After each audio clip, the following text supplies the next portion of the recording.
देर विश्राम देते हैं। भारत माता की, भारत माता की, वंदे वंदे। अभी बीच में से हट जाओ।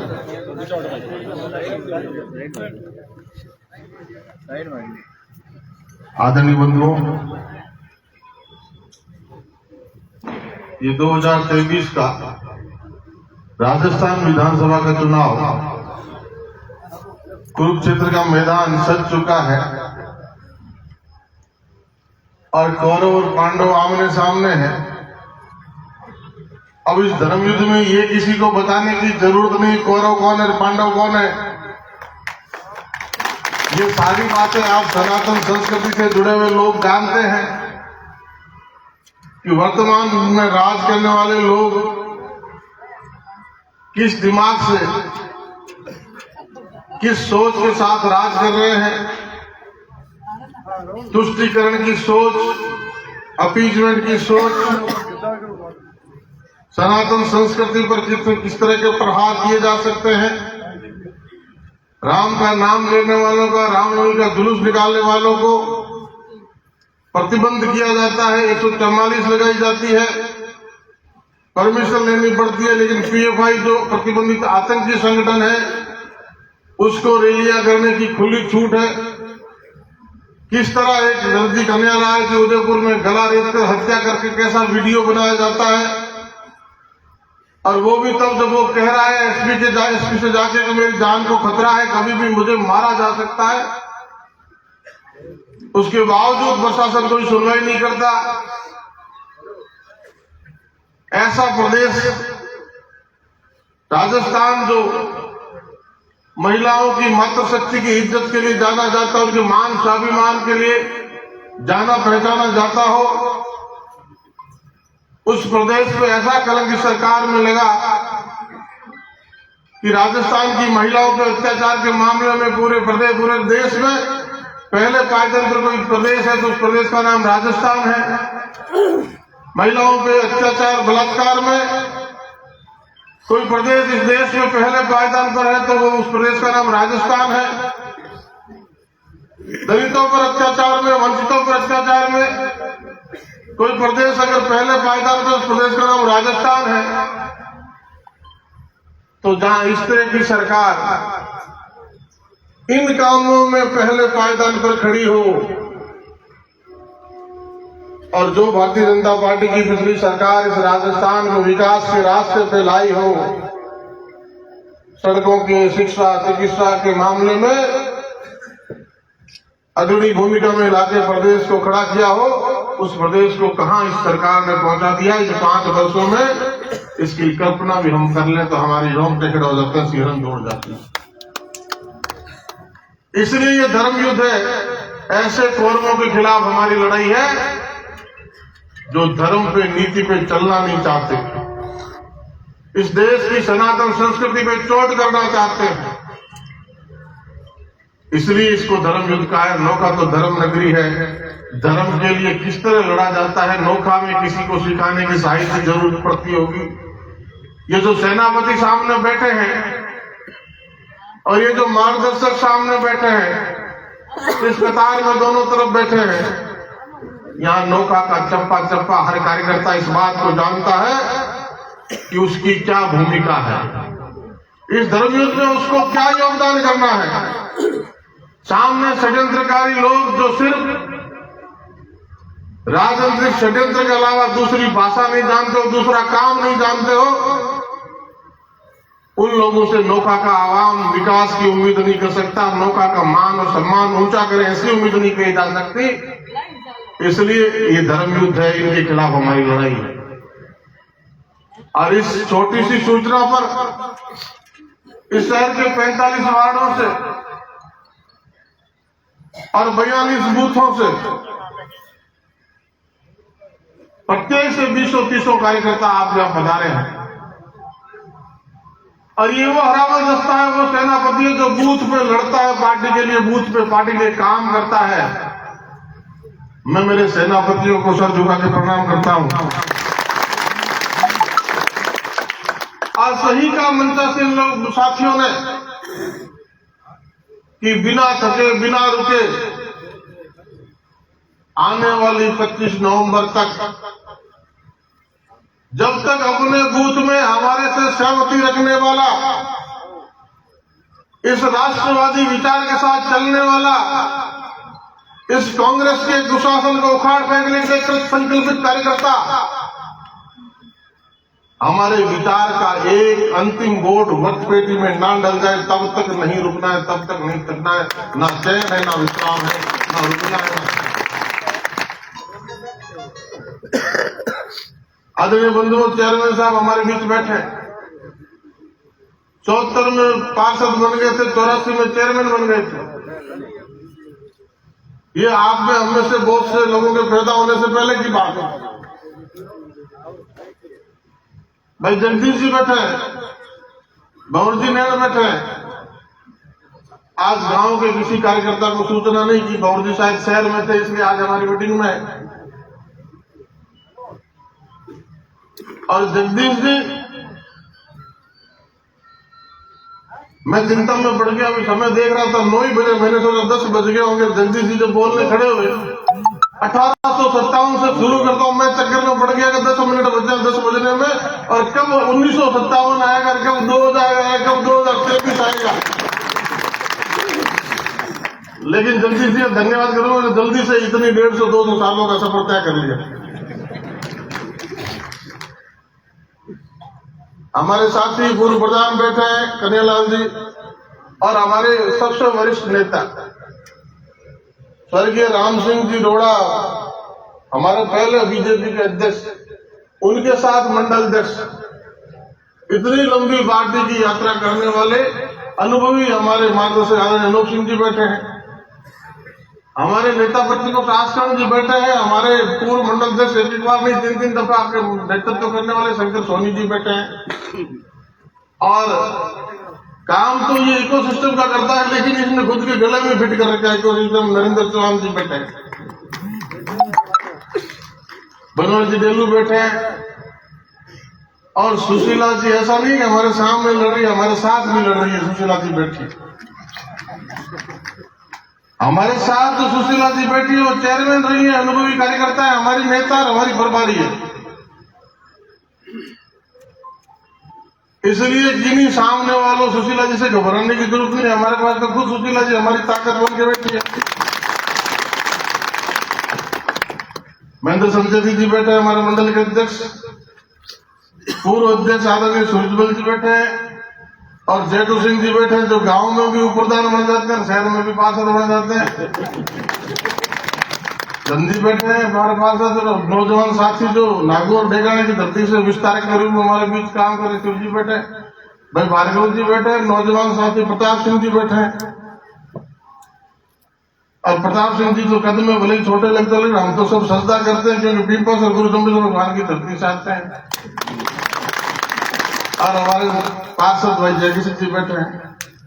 ये तो कुछ नाम मेरी जबान पे आए, एक एक का नाम मेरे सामने बैठे महापुरुषों का भी मैं जानता हूं, लेकिन सबका लूंगा तो समय ज्यादा हो जाएगा। कहीं एक आधा भूल से रह गया तो वो नाराज नहीं करना चाहता 25 तारीख तक किसी। आदरणीय बंधुओं, 2008 में जब मैं आपके बीच में आया, और जैसे आदरणीय चेयरमैन साहब ने कहा कि 2008 के बाद जब सीट सामान्य हुई, तो तब के बाद ये चौथा चुनाव है। और तब लड़ने वाले तीनों लोगों को इस नोखा की जनता ने, तब धर्मनगरी इसलिए कह रहा हूं, और तोल मोल के निर्णय करती है नोखा की जनता। इस नोखा की जनता ने इन पिछले 3 वर्षों में तीनों को मौका दिया। 2008 में आदरणीय कन्हैयालाल जी को दिया, और इसलिए दिया कि मैं तो आपके बीच में आया इस विचार परिवार से, अयोध्या मंदिर का पढ़ा हुआ छात्री, संस्कारों से पोषित हुआ छात्र। पार्टी ने आदेश किया, पार्टी ने आशीर्वाद दिया। आपसे इतना सामंजस्य, इतना तारतम्य, इतना परिचय उस वक्त था नहीं। लेकिन ऐसे वर्ग को आपके साथ में लेकर आए जो कांग्रेस ही गिना जाता था, बड़ी संख्या में आपके साथ जुड़ाव के लिए आए, लेकिन परिचय न होने से कई चर्चाएं चल पड़ी, क्या पता मन से चली, क्या पता विरोधियों ने चलाई, इकट्ठा बिहारी ने टिकट दिए, बर्तन नहीं बन जाए यार, बीजेपी टिकट देती है। फिर बिहारी को देखा बोलते हुए चलते फिरते यार तो आदमी जैसा लगता है, हमारे बीच का ही है बिहारी, लेकिन तब तक देर हो चुकी। षड्यंत्रकारी लोगों ने अपने जाल में हमें फंसा लिया था। एक मौका उनको 5 वर्ष का मिला और 5 वर्ष का मौका मिला और जिनके कंधों पे अशोक गहलोत की कांग्रेस की अलग बंद की सरकार चल रही थी,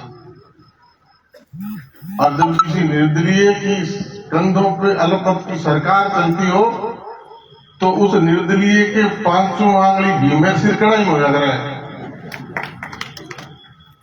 जगह की स्थिति नहीं राज्य में अशोक गहलोत के विधायक कांग्रेस निर्दलीय भाई स्थिति 2008 में फिर आई तो आगे फूक घास बड़े हो, पर इतनी ताकत मिलने के बाद नोखा की चिंता कहां की? अगर नोखा की चिंता की है, राजस्थान की विधानसभा में इस बात का कोई रिकॉर्ड है तो या तो वो लिया है, नहीं तो आपके सबके मोबाइलों में उपलब्ध है।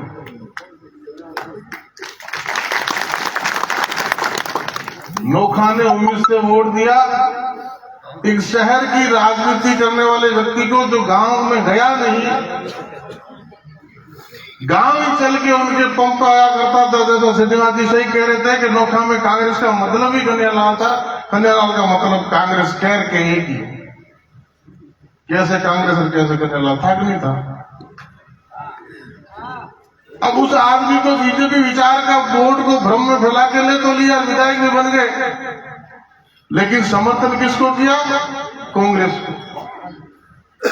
और इतनी ताकत होने के बाद नोखा की अच्छी बात राजस्थान की विधानसभा में कभी की हो? पूरे 5 वर्ष में शायद मुश्किल से ज्यादा 3 सवाल पूछे। कितने पूछे? 3 साल दिन एक पूछ लाते कोई बात नहीं,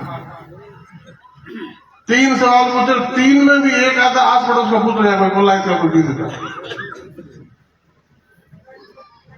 और नोखा का शहर का आदमी चौपाल में गया, गांव में गया, लोगों ने उम्मीद की कि यार नोखा में इसको विकास पुरुष कहते हैं और हमारे गांव में आया वोट दे तो क्या पता यहां भी कुछ वैसा ही विकास कर दे। लेकिन नोखा के विकास पुरुष की गांव वालों ने आके यहां शहर में स्थितियां देखी नहीं थी। ये मोहनपुरा की, ये उगमपुरा की, ये आपके कानपुरा की, आपके दुरापुरा की स्थितियां देखी नहीं थी। गांव का आदमी अगर आके इनको यहां देख लेता ना तो गांव में वोट नहीं देता।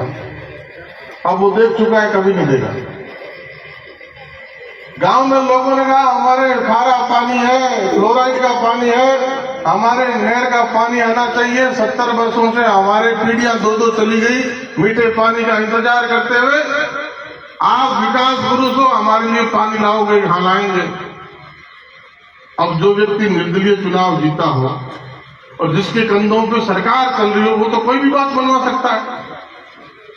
जनता के हित की बात तो कोई भी मनवा सकता है। जब उस पर सरकार चल रही हो, अगर वो अपना समर्थन हटा तो सरकार गिर जाए। लेकिन नहर का पानी लाना तो दूर बात भी नहीं की, और विधायक बनते ही काम क्या? नहर का पानी नहीं मांगा, फटाफट गुजरात गए और खाकी बाबा बोरवेल 2 ट्यूबवेल की मशीनें बनाई कि नहीं बनाई? तो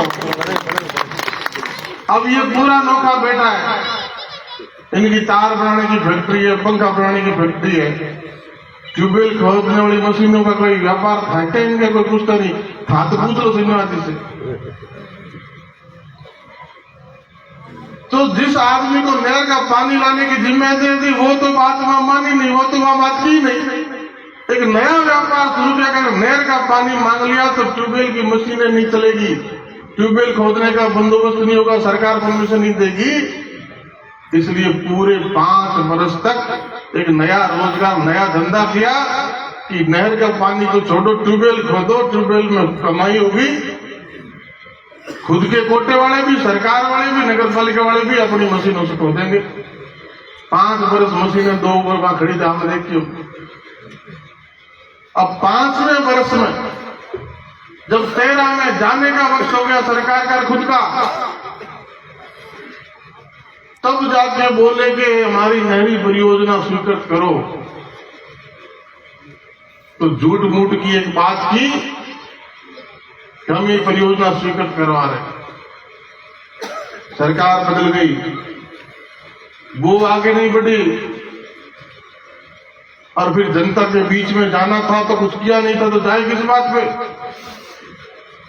तो फिर से वही राजनीतिक षड्यंत्र लगने लगा कि पहले तो 5 वर्ष पहले बिहारी आया तो नया था, लेकिन 5 वर्षों में बिहारी ने गली गली ढाई ढाई घूम के वापस से भारतीय जनता पार्टी के कार्यकर्ता को खड़ा कर लिया है, एकजुट कर लिया है।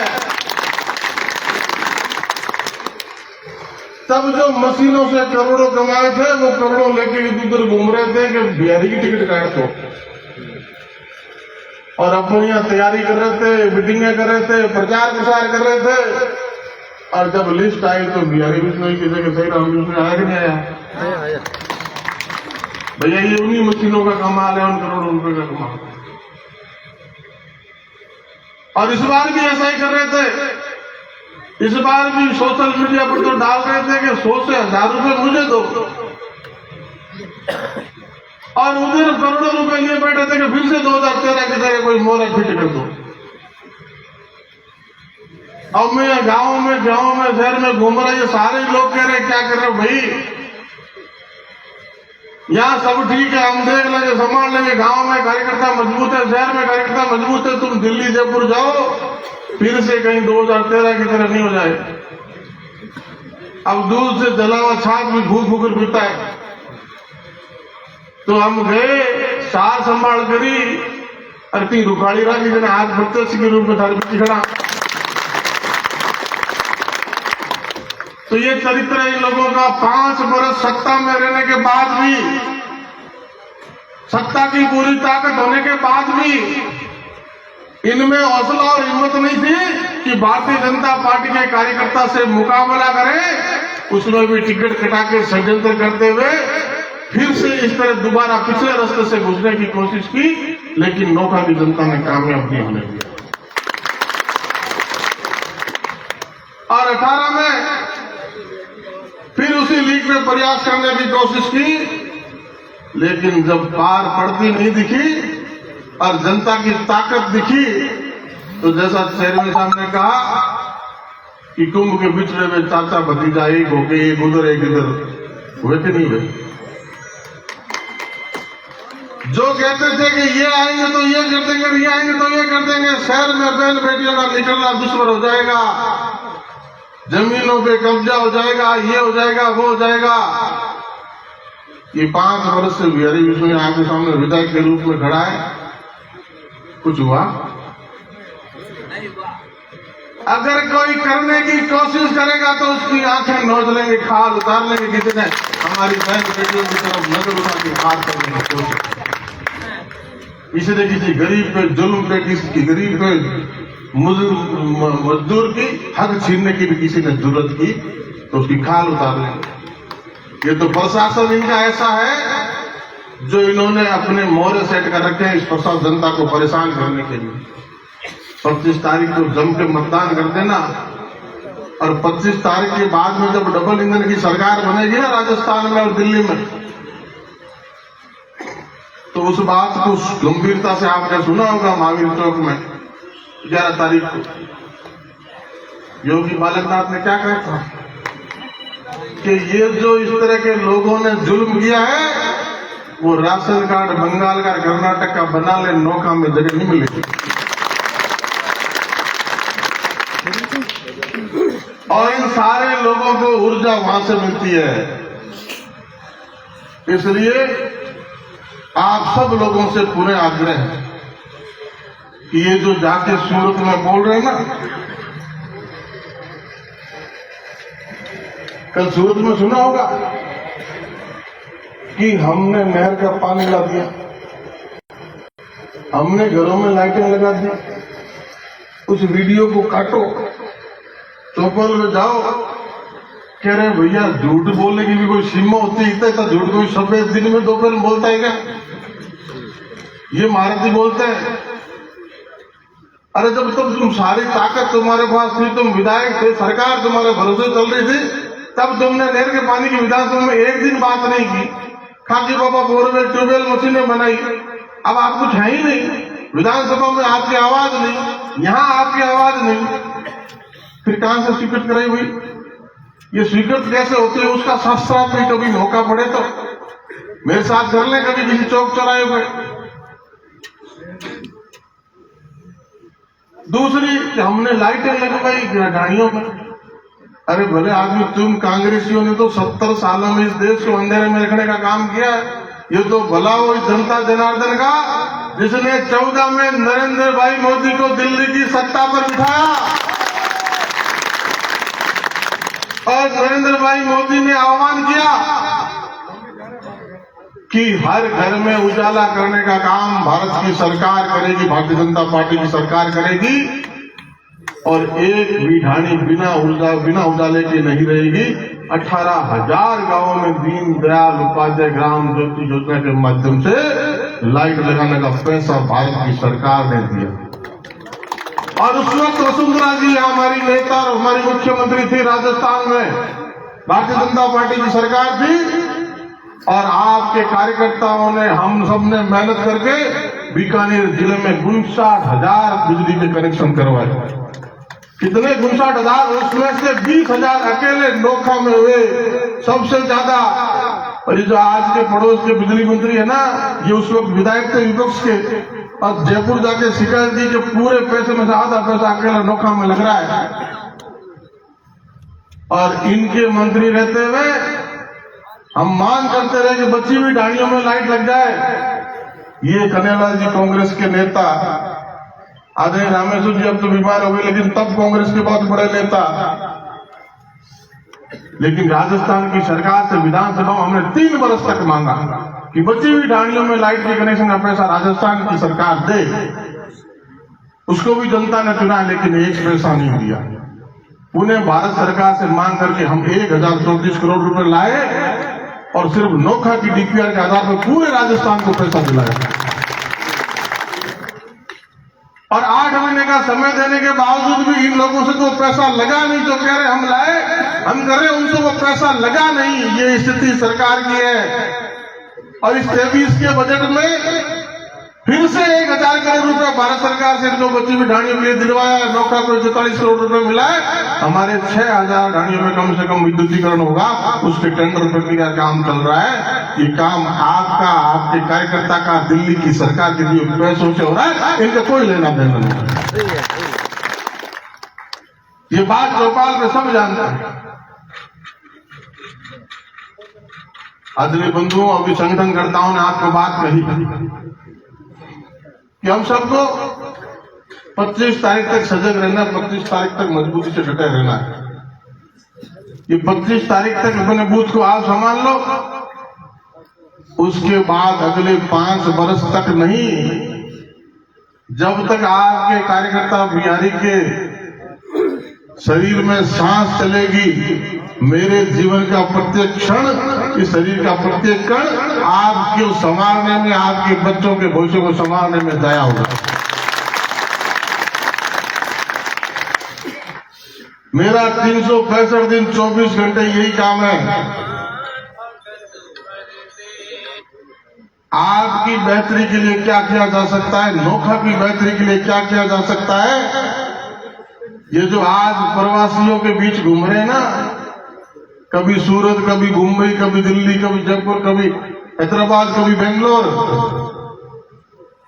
ये राज के मालिक थे राजस्थान में। अब तो आचार संहिता लगी, मालिक चुनाव आयोग है और 25 तारीख के बाद में राज के मालिक आप हो। जब ये 5 वर्ष से राज के मालिक थे तो नोखा का तो सुबह के 2 मालिक थे, लेकिन जब कोरोना का संकट आया, जब एक छोटे से वायरस ने पूरी दुनिया को, देश को ताले में बंद कर दिया, जब हमारा प्रवासी संकट में था, आप घर पे थे, लेकिन जब हमारा प्रवासी भाई संकट में था, वो घर की तरफ दौड़ रहा था, मजदूर था, मेहनत मजदूरी करने गया था, व्यापार करने गया था, वो घर की तरफ भाग रहा था, उसको 50 तरह की अड़चने आई। उस वक्त ये राज के लोग कहाँ थे? घर से बाहर किसी को देखा क्या? उस वक्त अगर उन प्रवासी भाइयों की मदद के लिए हर वक्त 324 घंटे 3 दिन लगातार कोई खड़ा रहा, तो भारतीय जनता पार्टी का कार्यकर्ता और नेता खड़ा रहा। अगर अपने मोहल्लों में, अपने गांव में किसी ने उस कार्यकर्ता की, जनता की सुध ली, तो भारतीय जनता पार्टी का कार्यकर्ता सेवा ही समर्पण के माध्यम से लगा हुआ था। 21,000 लोगों को हमने सुना, 21,000 लोगों को, प्रवासियों को हमने सुना, उनकी समस्याओं को सुना, जो हमसे बन पड़ा उसका निदान करने का प्रयास किया।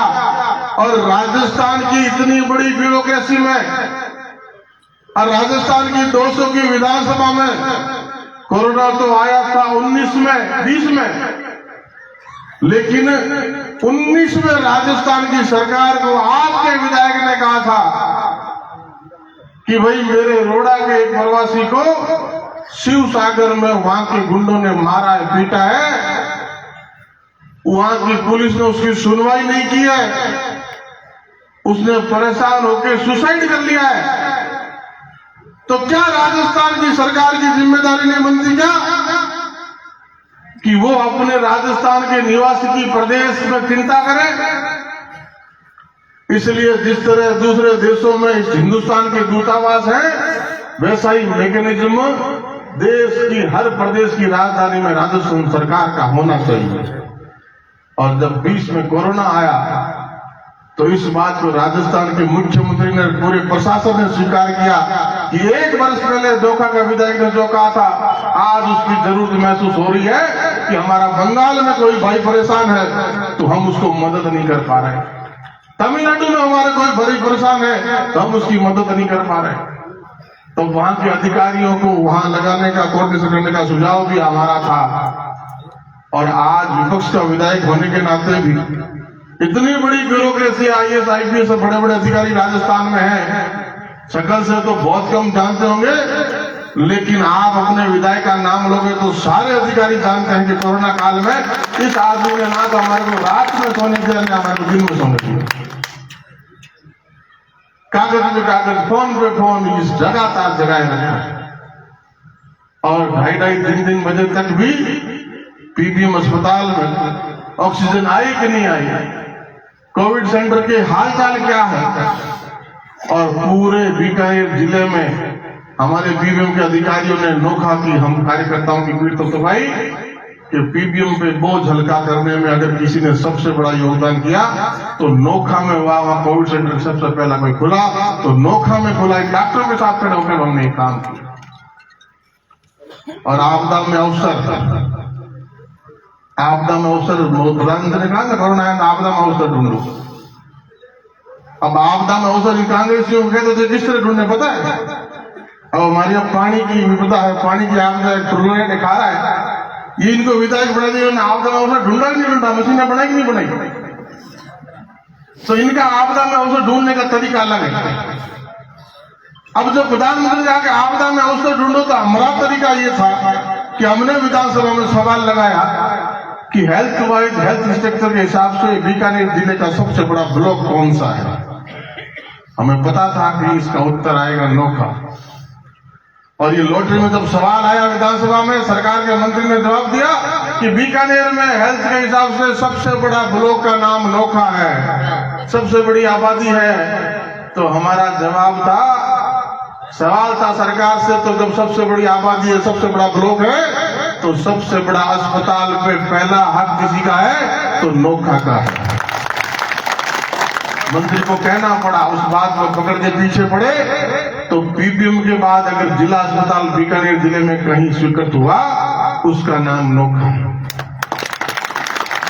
और ये जो अब दोनों घूम रहे ना कि मैं अस्पताल इधर ले जाऊंगा, मैं अस्पताल उधर ले जाऊंगा, इनको पता ही ना था अस्पताल स्वीकृत हो गया, इनको पता ही नहीं था। ये 365 दिन बाद अपनी फेसबुक पर पोस्ट लगा रहे थे कि मुख्यमंत्री का धन्यवाद अस्पताल स्वीकृत करने के लिए। 365 दिन पहले अस्पताल स्वीकृत हो गया, उसका बजट भारत की सरकार से हमने ले लिया और ये अगले बजट में फेसबुक पोस्ट लगा रहे हैं कि अस्पताल स्वीकार करने के मुख्यमंत्री जी का धन्यवाद, और अब वो घेर रहे कि मैं इधर ले जाऊंगा, मैं उधर ले जाऊंगा। ये स्थितियां है इनकी। अस्पताल इधर से उधर कहीं भी जाए। अब हमारे बड़े भाई बीमार है, हम उसमें कुछ नहीं कहना चाहते, लेकिन हमारी इतनी सी बात, अस्पताल जनता की सबसे सर्वश्रेष्ठ सुविधा वाले स्थान पर बनना चाहिए।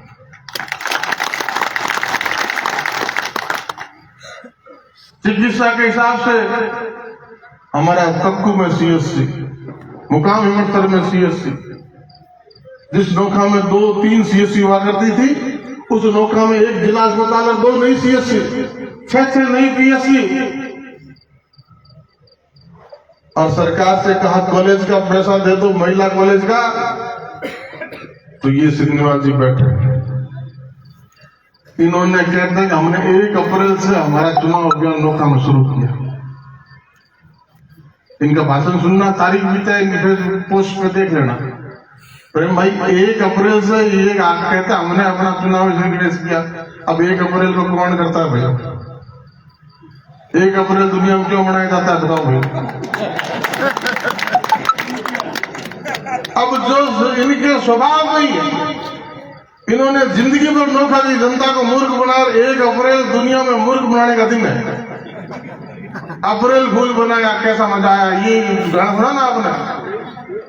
तो ये पूरे नौका को इतने वर्षों से अप्रैल फूल बनाते आ रहे हैं। अब के मौका इनका जवाब देने का। और पहला भाषण दिया कि मैंने नोखा में कॉलेज स्वीकृत कराया, इस चौक में, ये छात्रावास में, क्या मैंने नोखा में कॉलेज स्वीकृत कराया। अब भले आदमी जिस दिन नोखा में मांगलाल बागड़ी डिग्री कॉलेज स्वीकृत हुआ, उस दिन चेयरमैन भारतीय जनता पार्टी के श्रीनिवास जमर था। तुम चेयरमैन ही नहीं थे। उस दिन राजस्थान में तुम्हारी सरकार ही नहीं थी, भारतीय जनता पार्टी की सरकार थी। ललित किशोर चतुर्वेदी उच्च शिक्षा मंत्री थे। अब तुमने कॉलेज कैसे बनाया भाई? वो वीडियो निकालो, सुनो, लोगों को बताओ। अरे दौड़े तो पूरे तो झूठ बोल रहे भाई, बताओ। धन्यवाद, चेयरमैन आप थे, बोर्ड भाजपा का था, सरकार भाजपा की थी, ललित चतुर्वेदी जो शिक्षा मंत्री थे, इन्होंने पैसे भरे नॉन प्लान के और नोखा में कॉलेज स्वीकृत और बागड़ी जी ने बिल्डिंग बनाई। बोलो बीजेपी के व्यापार से दिखवानी।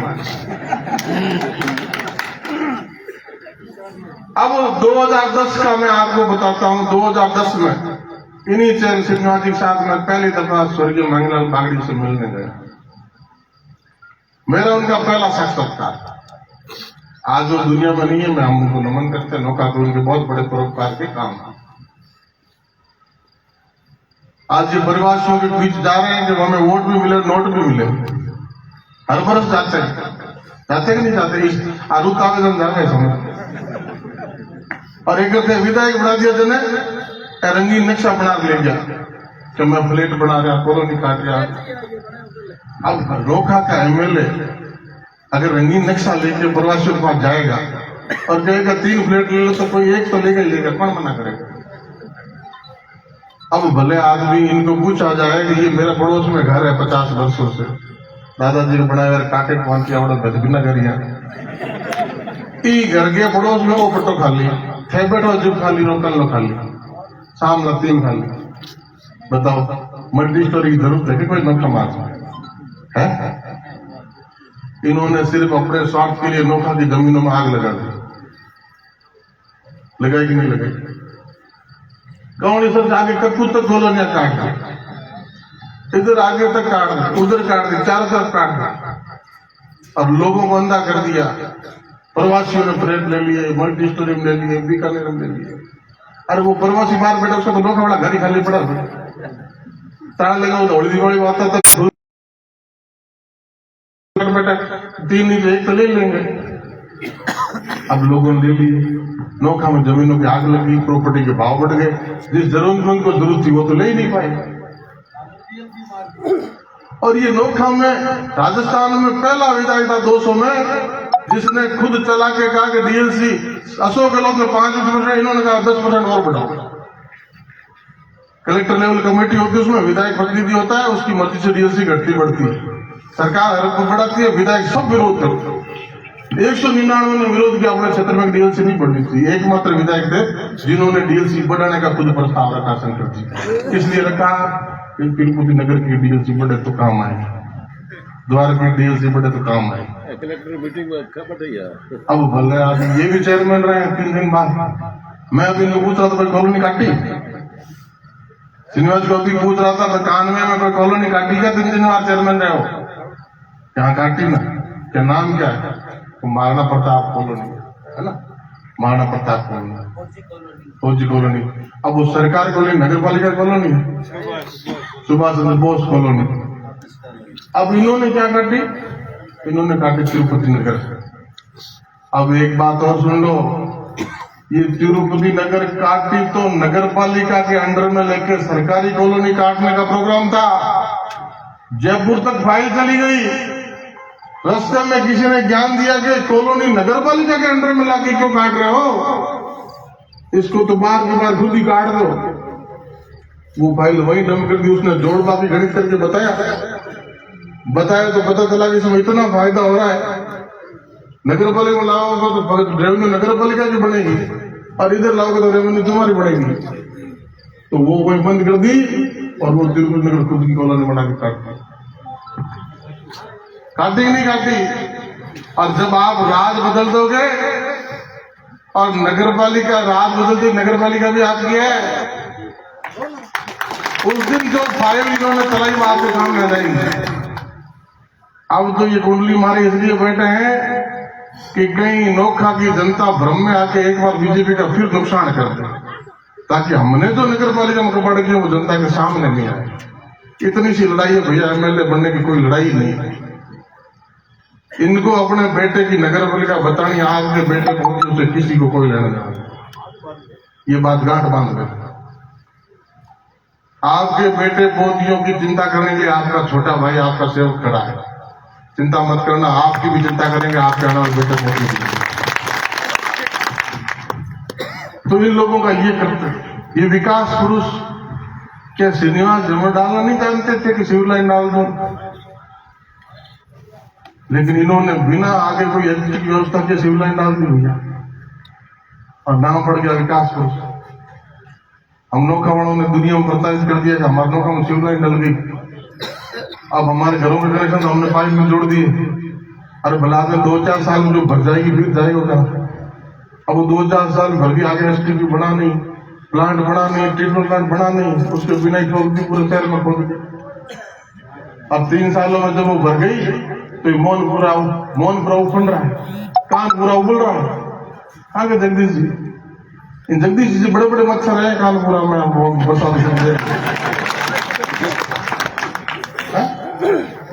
पूरी रात ओडोमोस की 2 ट्यूब लगा के सोनी पड़ती है। ये स्थिति उगमपुरा की, ये स्थिति जोरालपुरा की। क्यों भैया, तुम्हारे को शहर की बसावट आती नहीं क्या? शहर की बसावट करनी आती नहीं क्या मोहन जी इनको? अगर इनको बसावट करनी नहीं आती तो तिरुपति नगर में चौक चौराहे सुंदर कैसे है? वहां अस्पताल के लिए जगह क्यों है? वहां पार्क के लिए जगह क्यों है? वहां मंदिर के लिए जगह क्यों है? चौड़ी चौड़ी सड़कें क्यों है? फुवारे क्यों लगे हुए हैं? सरकारी लाइटें क्यों जल रही है? अगर तुम्हें कॉलोनी काटनी आती तो वहां ऐसी सुंदर कैसे कटी है? तुम 50 वर्षों से नगर पालिका में बैठे हो, ये शहर 50 वर्षों में तो बड़ा है। 74 से आप चेयरमैन हो, कितना शहर तो लगभग 80% शहर तो उसके बाद ही बसा है। उस शहर का क्या हालचाल है? आपने कैसे परमिशन दे दी कानपुरा में इस तरह बेतरतीब बसावट की? आपने कैसे परमिशन दे दी उगमपुरा में इस भूल भुलैया जैसी गलियों की? उगमपुरा जोरावपुरा में एक घर में एक बार चला जाओ तो 5 बार जाओ, 6ठी बार भी पूछना पड़ेगा कि गली कौन सी रही, घर कहाँ रह गया। आपने कैसे परमिशन दे दी मोहनपुरा में ऐसे उगमपुरा में टेढ़ी मेढ़ी गलियों की? 20 फुट की गली की, 10 फुट की गली की गली नहीं है, साइकिलें पार नहीं होती भैया, गाड़ी दूर की बात है। किसका दोष है इस शहर का ये हाल करने का? और ये महाराजा गंगा सिंह जी की मूर्ति लगाने वाले लोगों से पूछो तो सही, महाराजा गंगा सिंह जी नौका कब बसाया था? कितने साल हो गए? अरे कौन सा जन्मदिन मनाया अभी? 6वां जन्मदिन मनाया। 6 साल पहले नौका बसा था। और आप चेयरमैन कितने सालों से हो? 74 में चेयरमैन थे। कितने साल हो? 50 साल। 50 साल में तुम्हें पता नहीं था कि महाराजा गंगा सिंह जी नौका बसा है? 50 साल पता नहीं चला, लेकिन पूछने वाला कोई नहीं था। ये तो सोच रहे थे कि हमारे माता जी पिताजी ने बसाया नौका। जब 2015 में हमने कहा नगर पालिका चुनाव में कि भारतीय जनता पार्टी का बोर्ड आएगा तो महाराजा गंगा सिंह जी के सुगुरचंद जी पारक की प्रतिमा लगाएंगे, पहली दफा भारतीय जनता पार्टी कार्यकर्ता बोला। हमारा बोर्ड नहीं बना भले। उस बात को इन्होंने 17 में कागज निकाला नगर पालिका से कि कटला चौक में महाराजा गंगा सिंह जी की मूर्ति लगाएंगे। किसी को ट्रस्ट को किसी को आवेदन करना कर दे। 3 दिन का समय लगा कि भाई 3 दिन में कोई आएगा नहीं, अपन प्रस्ताव लेकर नगर पालिका से लगा देंगे। अब 3 दिनों में सांसद का कागज आ गया तो वो उसको वहीं बंद कर दिया। क्या ले लिए बीजेपी के MP का कागज आ गया, अब तो कोई बढ़ाएंगे तो इनकी खाते में जाएगा, इसलिए वो वही बंद कर दिया। दोबारा नगर पालिका चुनाव आया तो जैन चौक से हमने कहा कि बोर्ड बनेगा तो महाराजा गंगा सिंह जी सुगुरचंद जी पारक की प्रतिमा लगाएंगे। बोर्ड से हम थोड़ा सा दूर रह गए क्योंकि ये रोनी सूर्य बना के घूम लिए थोड़े शहर में। कुछ हम देर से तैयार हुए, वोट लिस्टों में इनकी सरकार थी, इन्होंने जैसा चाहे वैसे वार्ड बांटे, इधर की लाइन इधर खींची, इधर का टुकड़ा इधर मिलाया, वोट लिस्टों में गड़बड़ की और ये 500-400 वोट के अंतर से नगर पालिका में आ गया। हम कोई जगदीश जैसा साथी कोई 2 वोट से हार गया, कोई 4 से हार गया, कोई 5 से हार गया। इस तरह हम हमारे नगर पालिका से थोड़ा दूर रह गए। तो महाराजा गंगा सिंह जी को बसावट को प्रेरणा लेने वाले लोग, आपने 50 वर्षों में नौका को कैसा बसाया है? नौका का दम घुट रहा है। नौका में गांव से जो लोग आए 80% आबादी नौका की कहां रह रही है भैया बताओ सही? अरे गांव में नहीं, गांव जाने के बाद कहां रह रही है गांव वाले? या कानपुरा में, मोलपुरा में, उगमपुरा में, जोरालपुरा में तो रह रहे हो। वहां गलियां है क्या? वहां बीच वाला शहर जितनी थोड़ी थोड़ी है। तो ये दोष किसका है? ये चिंता करो, कल्पना करो। इस नौका का नाम रोशन करना है, नौका की पहचान दुनिया में बनानी है तो भारतीय जनता पार्टी के कार्यकर्ताओं को लाओ, सरकार में नौका की भागीदारी बनाओ। आपने विधायक बना के राजस्थान की विधानसभा में भेजा, सरकार भले ही हमारी ना रही हो, लेकिन नौका की 70 वर्षों की मांगों के लिए राजस्थान की विधानसभा के प्लेटफॉर्म पे इतने पुरजोर तरीके से आवाज रखी कि सरकार को ना सुनते हुए भी सुनना पड़ा। 1 बार नहीं सुना, 2 बार नहीं सुना, एक प्लान में काम नहीं किया, 2 में नहीं किया, हर 3-3 ट्रैक्टर एक्स्ट्रा प्लान बना के तैयार रखे। सुनना ही पड़ा, अफसरों को करना ही पड़ा। ये आपके बीच में पूरे गांव शहर में सब जगह काम चल रहा है। 750 करोड़ का प्रोजेक्ट चल रहा है। गांव गांव घर का नहर का पानी लाने का चल रहा है। ये बिजली के पैसे स्वीकृत हो गए। ये रोड अटकी पड़ी थी, नागौर से बीकानेर की नौका का बाईपास अटका पड़ा था। 10 महीने हमें लगे गडकरी जी के साथ काम करते हुए। ये 350 करोड़ की रोड बन गई। आपका देश नौक और 4 फाटकों पे फ्लाईओवर बन गए। ये नौका का बाईपास बन गया। बना कि नहीं बना? विकास भाग नहीं हुआ। रोड बनती है तो होता कि नहीं होता है? अब बीकानेर जाते हो तो फाटक पे रुकना पड़ता है क्या? नागौर जाते हो तो रुकना पड़ता है क्या? और इस नवली गेट पे भी स्वीकृत करा चुके हैं, चिंता मत करना। नवली गेट पे भी फाटक स्वीकृत करा चुके हैं। अब रेलवे वाले करेंगे हम एक बीकानेर की तरफ भी उतारेंगे, हम करेंगे नागौर की तरफ उतार, उतना ही झगड़ा बचा है। राज आएगा तो दोनों तरफ उतार देंगे, नहीं उतार देंगे तो राजस्थान वाले को और बढ़ा देंगे।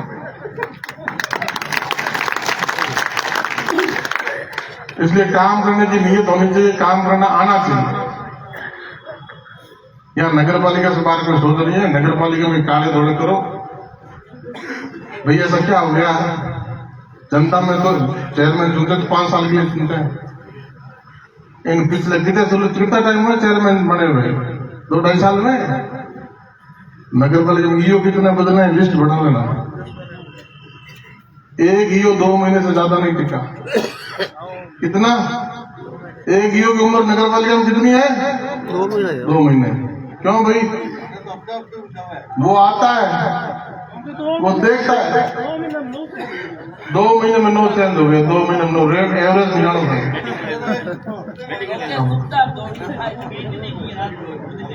अब क्यों भाई ऐसा क्या हो जाता है? क्योंकि जहाँ ईओ रहता है वो धोखा का नाम ढूंढता है, आता है यहाँ आके देखता है कि 1, 2, 4, 5% तक तो दुनिया में चल रहा है, 50% चल रहा है, आंखों कहीं बिगड़े आता तो काली मर गया वहां, रात को भाग जाता है, बिना बताए भाग जाता है, पोस्टिंग दूसरी जगह ले लेता है, तब इनको पता चलता है कि हमारे युग आ गए, वो तो पकड़ने लग गए।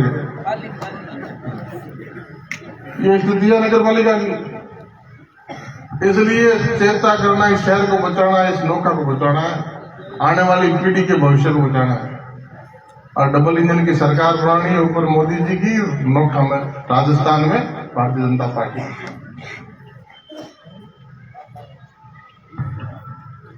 तो अब इस बात को कमर कस लेना, और ये प्रवासियों भी जा रहे हैं ना, चिंता मत करना किसी बात।